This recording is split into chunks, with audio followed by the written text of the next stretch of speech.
আজ 15ই আগস্ট স্বাধীনতা দিবস, ৭৯তম স্বাধীনতা দিবস পালন করলাম। উপস্থিত ছিলেন বিশিষ্ট সমাজসেবী জয়দেব দাস, উপস্থিত ছিলেন গোকুলনগর ৬ নম্বর অঞ্চলের প্রধান সাহেব দীনবন্ধু মণ্ডল। চলুন এক ঝলক দেখে নিই।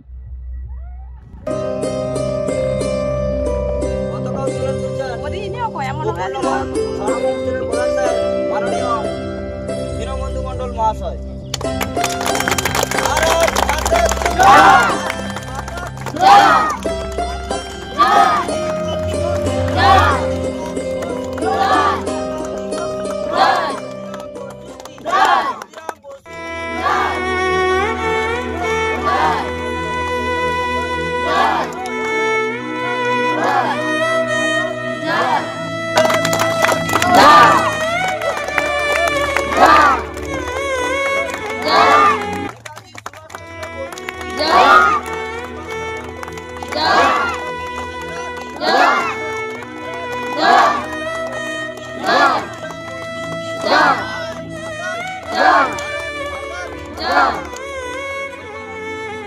পতাকা উত্তোলনের পর জয়দেব দাস মহাশয়ের বক্তব্য।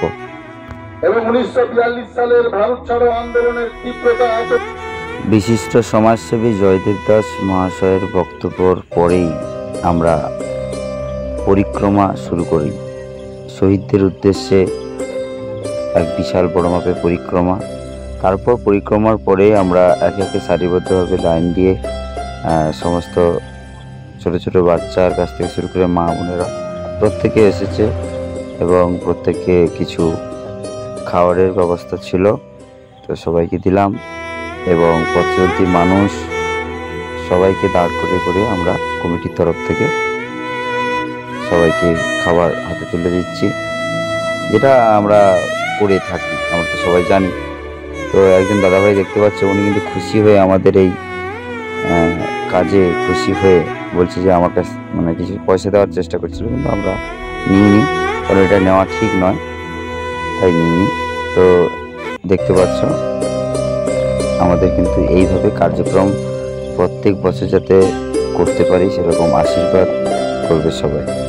তো এটা হচ্ছে গোকুলনগর বাড়িকলি লক্ষ্মী পূজা কমিটির উদ্যোগে ৭৯তম স্বাধীনতা দিবস। এই দেখতে পাচ্ছ, দেখো একজন বয়স্ক মানুষ, এ খুবই খুশি আর আশীর্বাদ করেছে যাতে আমরা আরও ভালো ভালো কাজকর্ম সমাজের মুখে করতে পারি। অসংখ্য ধন্যবাদ। এত বৃষ্টি উপেক্ষা করেও আমাদের কমিটির ছেলেপুলেরা কাজকর্ম করেই চলেছে। আমরা বৃষ্টিতে ভিজে হলেও দেখো একজন অটোওয়ালা দেখো ডাকছে। সত্যি এরকম আমাদের সঙ্গে সহযোগিতা করবে ভাবাই যায় না। পথচলতি মানুষও আমাদের সঙ্গে আছে। ধন্যবাদ। সবাই ভালো থাকবেন, সুস্থ থাকবেন।